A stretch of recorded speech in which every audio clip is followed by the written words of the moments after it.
Welcome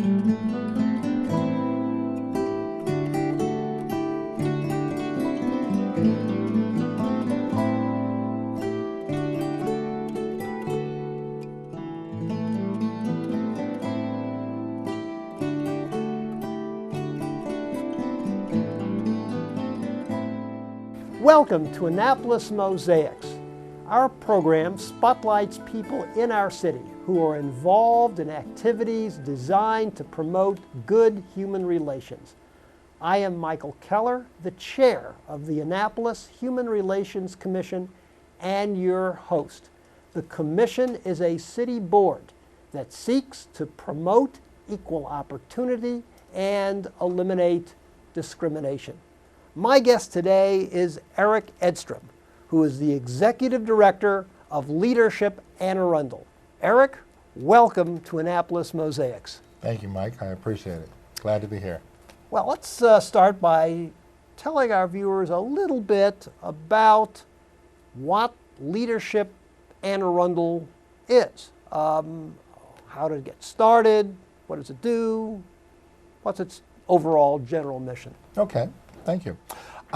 Basically, it started in 1993. It was kind of a dream of Art Eversberger.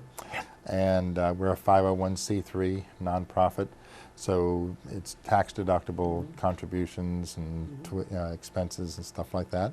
And our primary mission is to facilitate people gaining life skills, leadership skills, and becoming more involved and aware of their community, so that they can improve the quality of life of their community.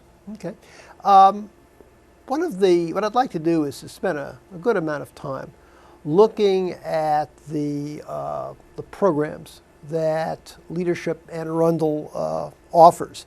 And I'd like to start and give, I think, a pretty good amount of attention to your core program, which is your flagship series, which I think is the one aspect of the program that probably the greatest number of citizens in the community are going to come in contact with.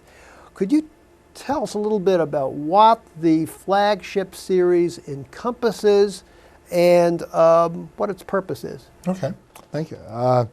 The flagship program was our original program, number one, and it's our premier core program, so it naturally has the majority. We have about 1,000 graduates out of the four programs. But by great numbers, flagship has been the most significant. And basically, that's a 9-month program. People go through, and it's an intensive look at different characteristics by category. Example, we have a government day, we have a public health and safety day, we have an education day, we have an environmental day, we have cultural arts day, and agriculture day, and things like that. So over a 9-month period, we try to immerse the participants into an awareness of what is happening and what is in Anne Arundel Anne Arundel County. And so by having a focus each month and having a day, we also have a bus tour that kind of tries to roam around the county and highlight certain projects and certain activities, let people focus.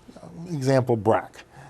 We took people over to the west side of the county and gave them an opportunity to firsthand see what's going on, see what's there now, have a view of what's coming there, and how it's going to impact, structure, our infrastructure, how it's going to impact the hospitals and schools and things like that. Things that, from a political standpoint, our legislative people have to plan for. It's my understanding that you sort of change the themes of this each year in terms of it. What's what does that involve? There's a core aspect to each day, but because it's like most things need refreshing. Things need improvement, and so it is a leadership dynamic session. So we involve participants, current participants as well as past participants, in helping with the design of the program. People are immediately asked to get involved in committees and serve as ambassadors to the new classes, and they're given opportunities for feedback. They're given opportunities to actually take charge and actually plan out the whole activities. We have core components that we want to touch, and we encourage them to, include those in the touch, so that we don't have an environmental session and we overlook the main components and the importance of environment, especially with the Chesapeake and treasures like that we have. So we guide them through, but bear in mind, these are leaders in our community, or people that we're trying to develop or improve their leadership skill, and so it becomes a mini classroom for them to perfect and demonstrate many of those leadership skills.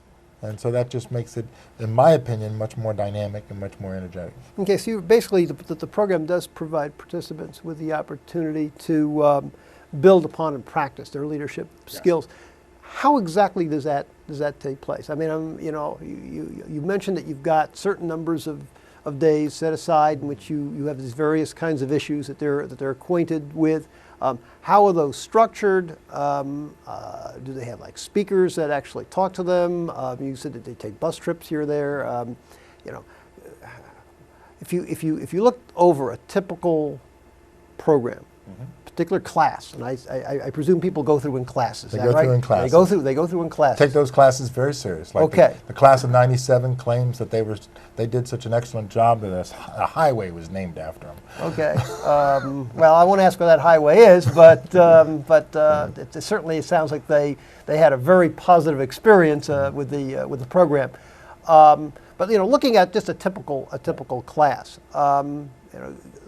our viewers might be saying, well, gee, if I get involved with this, what exactly would I be looking at on like a day-to-day basis? What would I be, in other words, how much time during the week would I be committed to? And what specific kinds of exercises am I going to be exposed to? What kinds of speakers am I going to hear? Where are they going to be held? In other words, give folks a more specific idea. And then at the end, actually, how is this giving them an opportunity to build their leadership skills? Okay. Essentially, the program has certain preset guidelines and focuses.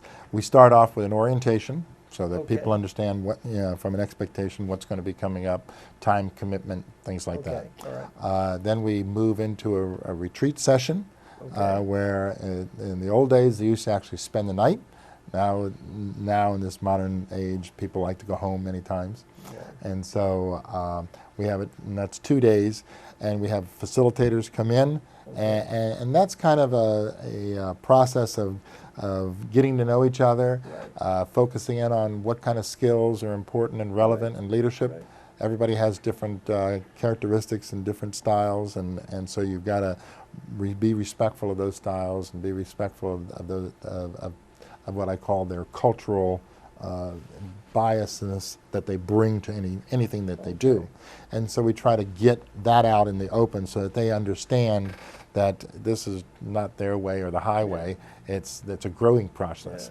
So we use that. It's also a team building time where we identify to them that there typically are projects that they work on. Some rather great things have come out of some of our projects. Example, the teen court system came out of a Leadership Anne Arundel project. 21st Century Foundation came out of a leadership project. And so there's a number, there's a number of projects. There's a lot of Glen Burnie High School's advisory, board came out of that.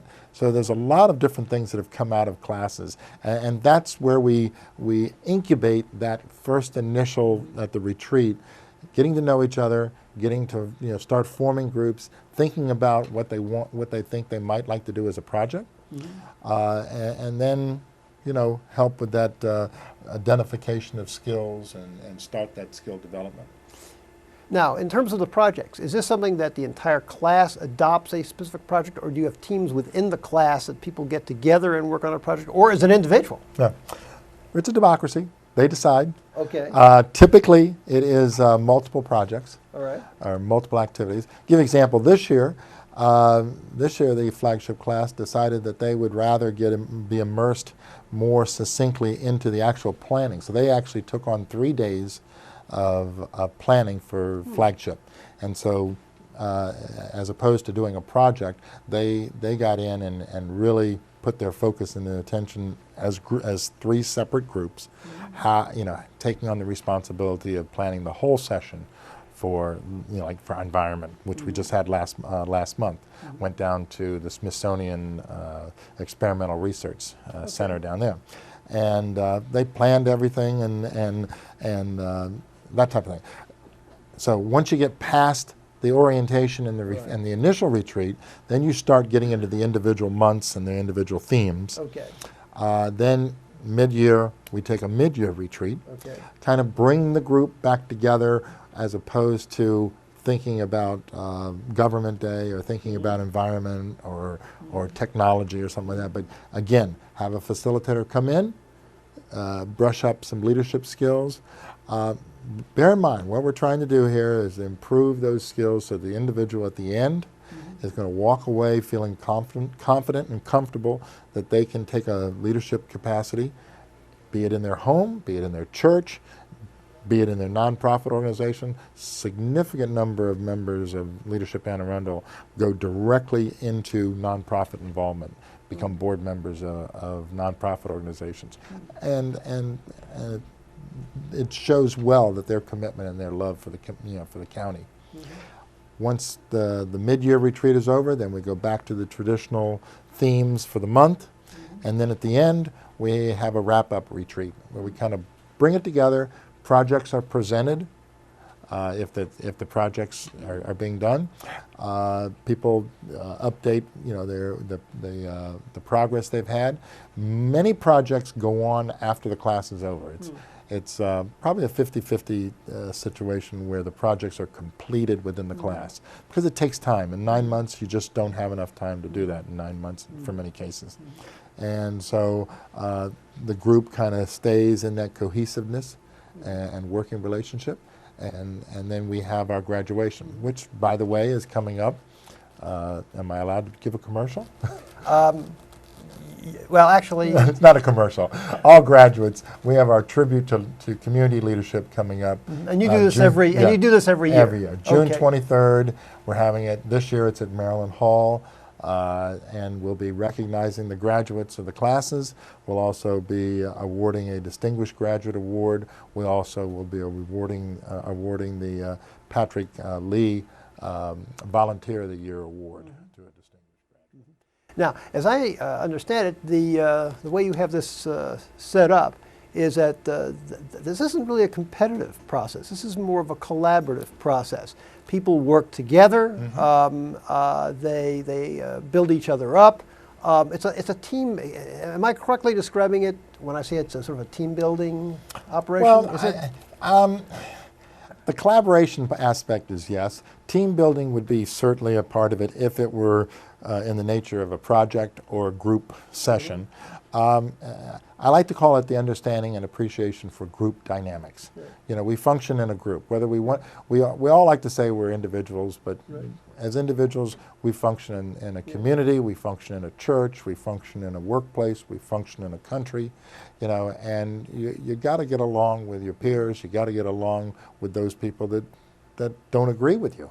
And if you don't, then you're missing those opportunities for your own personal growth or to help somebody else along with their growth. We're going to take a break now, but when we return, we're going to be talking with Eric Edstrom about some of the other programs that's offered by Leadership Anne Arundel, as well as getting some information about the kinds of folks who actually actively get involved with this program. Good, Eric.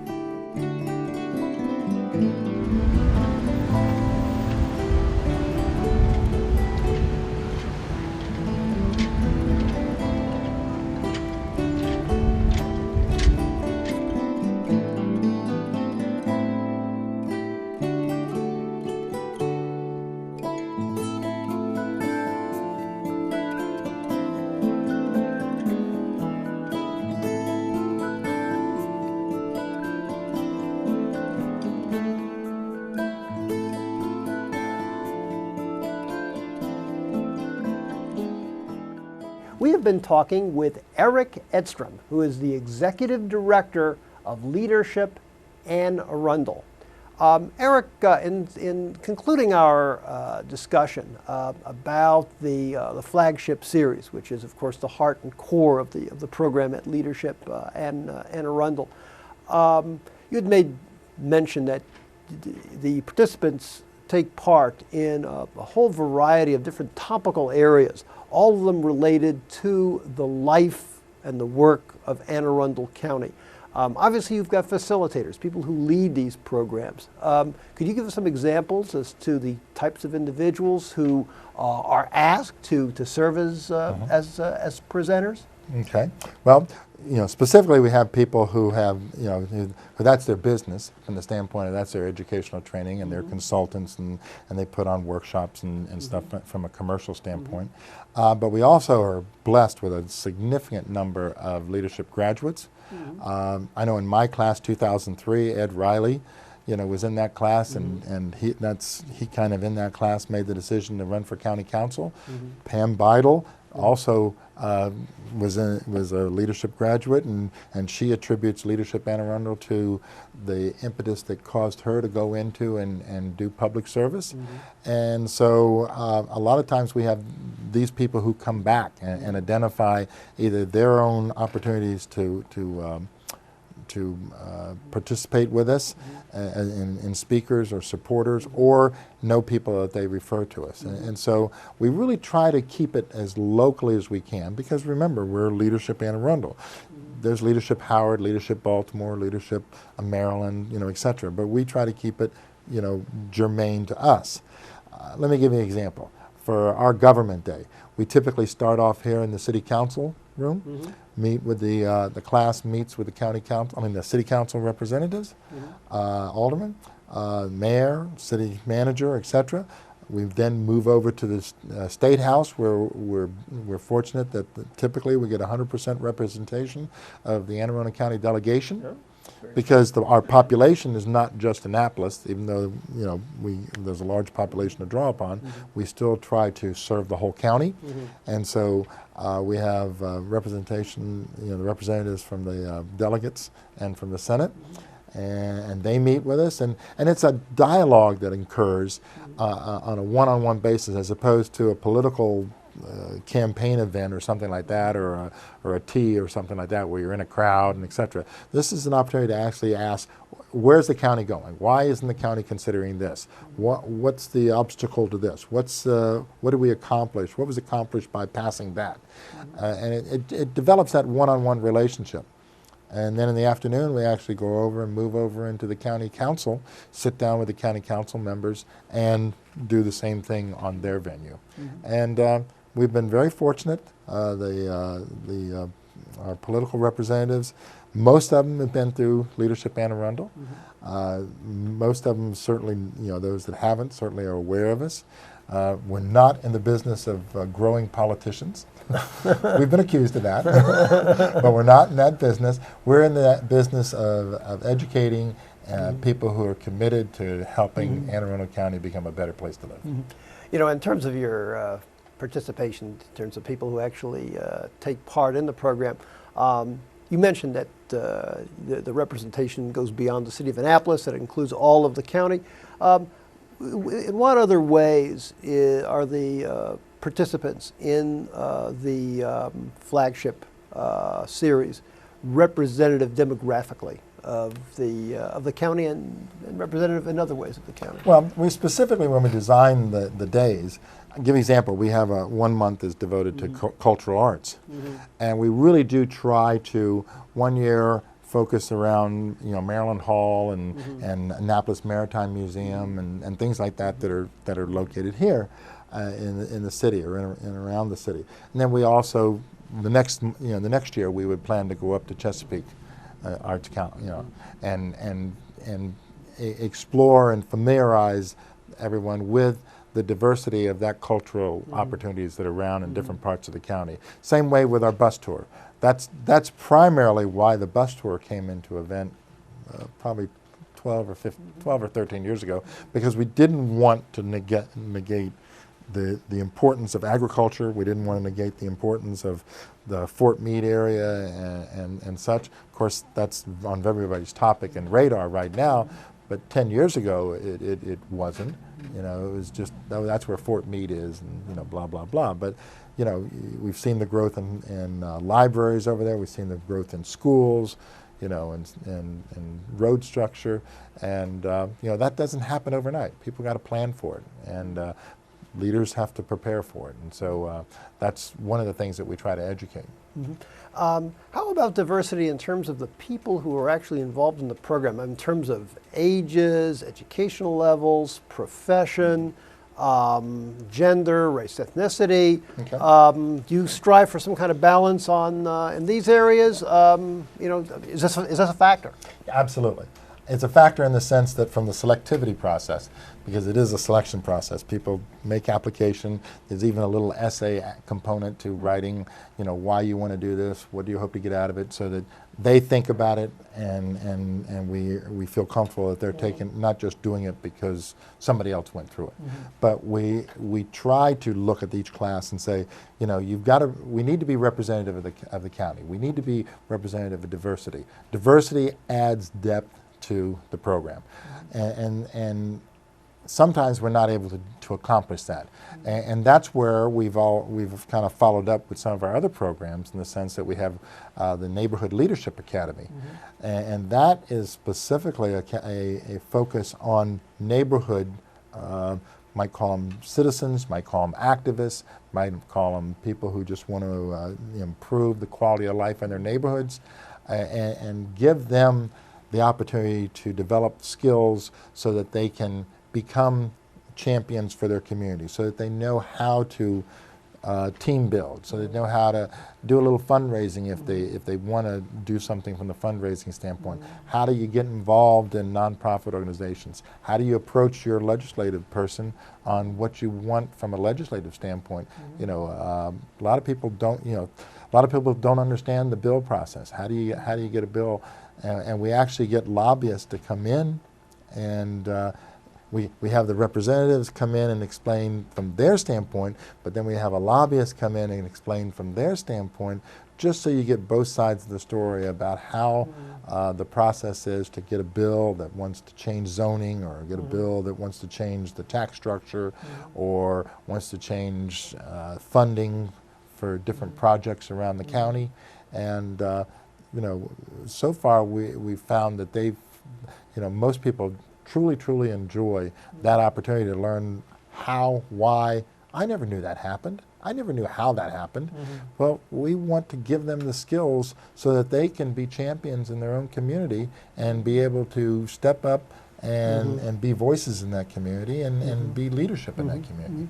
Yeah, well, what are the other programs that you have? You've just mentioned the one that involves neighborhoods. You've also got something called Leadership Fellows. Is that correct? Yes. Okay. Well, how that's does that kind of our newest one. Okay. If I may. Okay. Let me do just, you want to talk about the executive service? yeah. The executive service. That's the one that's invitation only, as I understand it. So, not really. Okay. Not really. Really? Not Okay. really. It's certainly, by its name, it's certainly designed. Some of us call it Flagship Light, because the flagship program is 9 months. The executive leadership series is 8 weeks, and it's just minima. You know, the time is kind of crunched and compacted down, and typically we're getting chief executive officers or senior executive people within their company, or nonprofit leaders of their senior managers of nonprofit organizations and stuff.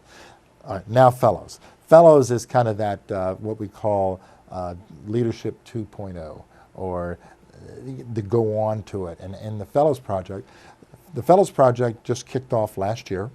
They were fortunate. Have you heard of Ready Chesapeake? No, I haven't. Yeah, Tell us about it. The city has given it great praise, and it's been in the papers and stuff. Basically, it's a small business component for disaster recovery processes. I mean, think about governmental agencies, large corporations. They have the resources, they have the manpower to plan for disasters. But what about the small business person? What does he do? So the fellows class took on the assignment of how we can develop boilerplate templates guides on how to establish, it might be a disaster recovery in their church, might be a disaster recovery for a small business, and what do you need to be concerned about? What do you have a backup for communication? Do you have a backup for records? Do you have a backup for providing the services that you may offer? If somebody just doesn't wake up from a flood or a hurricane or a tornado and decide, well, what are we going to do now that we don't have a building or a structure?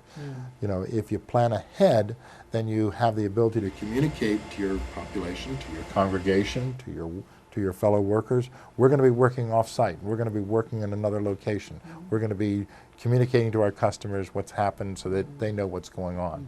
So it's specifically designed for that, and that's what it's called, Ready Chesapeake, because it's not just for Annapolis, it's for the Chesapeake area that we've decided that we'd make that available to it. And we actually had input from the city of Annapolis and also from Anne Arundel County government. With respect to the future for leadership, Anne Arundel, you've just joined as executive director, and coming in new, people who join an organization usually have ideas in terms of initiatives that they'd like to undertake. There's always things they'd like to tinker with and change. You got a successful program, so you're not going to obviously turn it on its head. But what ideas do you have for the future for leadership at Arundel? Are there things that you'd like to see change? Are there things that you'd like to see added to the program? How will you tinker with it? Now you're going to get me in trouble with my board, because you're probably hearing this a little bit before some of them have in detail. But I had the occasion last night to do the keynote speech for the John Klotko scholarships last night over in Crofton, that focuses on scholarship for leaders, youth leaders, high school kids, high school youth coming out with leadership skills, getting ready to go on to college, etc. Doesn't necessarily have to be that, but youth with leadership, and that's where I want to see us go. That's a side that we're not serving. Rotary has RILA, Optimus has the Hugh O'Brien, Boy Scouts has the National Leadership Series, 4-H has their leadership series. But unless you're entrenched in those specific organizations, those opportunities aren't available to you. So Leadership Montgomery County and Leadership Howard both have variations of it. Leadership Howard has like a summer camp for leadership skills for young people. Leadership Montgomery has a very similar to the flagship program, a 9-month program. Leadership Buffalo is a program I'm looking at right now, and just taking what I consider some of the good characteristics out of them and bringing them into an opportunity to develop student leadership, 9th, 10th graders primarily, maybe some 11th graders, but get them in a leadership role so they can be involved in their school, be involved in their church, be involved in their community from a leadership standpoint. You just mentioned something that I wasn't aware of, and that is these leadership programs exist in other jurisdictions within Maryland and also outside of Maryland. I never knew that. Where then is where does the impetus for these programs come from? There's no central clearing process. In July, I'm going to the Mid-Atlantic retreat for leadership organizations. Some of them go by Leadership Howard, Leadership Maryland. Others go by Greater Baltimore Leadership Committee. They have different names, but they partner together and they share on a peer basis collateral, ideas, resource materials, success stories, things like that, and kind of just basically support and encourage them, each other to improve or change or tinker with their programs so that they can do a better job. It's and it's a comfort. There's no formal structure. There's no dues. There's not a membership requirement or clearinghouse or central authority. It's just one of those things that through synergy they work and they spin off and they come together and they learn from each other. What do you see as your greatest challenge looking ahead as executive director? Greatest challenge right now is the fact that we've got 1,000 graduates. You know, we have a diminishing number of people who we've kind of picked the low-hanging fruit, and so now it's a little harder now to identify who's going to take advantage of the leadership opportunities. Keeping those people who have graduates involved in the program, either from a support standpoint or from an additional growth standpoint, like the Fellows Project. That's my difficulty right now. How do you keep their interest? How do you keep their commitment to improving their community? Some people, you know, go through once and that's it, and I've done my thing, and you know, but that's not the purpose of the program. Right. So now it's, you know, we used to have classes of 40 and 45, and now we're looking at classes between 30 to 40. You know, but that's all right. Okay. Eric, if some of our viewers are, as I'm sure will be the case, are interested in learning more about Leadership Anne Arundel and possibly applying, how can they get in touch with the organization? Well, we have a website, www.leadershipaa.org. Okay. www.leadershipaa.org. And all those programs that I've talked about are there, including the applications, our board and people like that, some of the events that we do. We're getting ready to do something either last part of September or first part of October, where we're going to have, people don't know, but Rick Morgan, who happens to be with a bank here in town, is also on the Federal Reserve Bank board down in Richmond, that also has the branch facility up in Baltimore. He's going to be a guest speaker and talk about what the local Fed, a lot of people know what the national Fed does, but they don't know that each individual different Federal Reserve Bank or district, there's 12 in the United States, has a different parochial interest. And he's going to be talking about what the local Fed does and the information and the economic information and from a standpoint of the humanitarian opportunities that come out of the local Fed for our community. Yep. Thank you for viewing our program today, and please join us again on Annapolis Mosaics. If you would like more information about the Annapolis Human Relations Commission, please jot down the information that's on your screen. You can reach us at 410-263-7998 or by email at hrcommission@annapolis.gov. Or you can check out our page at the City of Annapolis website. Go to www.annapolis.gov, click on the Boards and Commission icon, and then scroll down to the Human Relations Commission page. And always remember the words of Dr. Martin Luther King Jr., who said, "We have flown the skies like birds and swum the seas like fishes, but have yet to learn the simple act of walking the earth as brothers and sisters." Eric, very good. Thank you.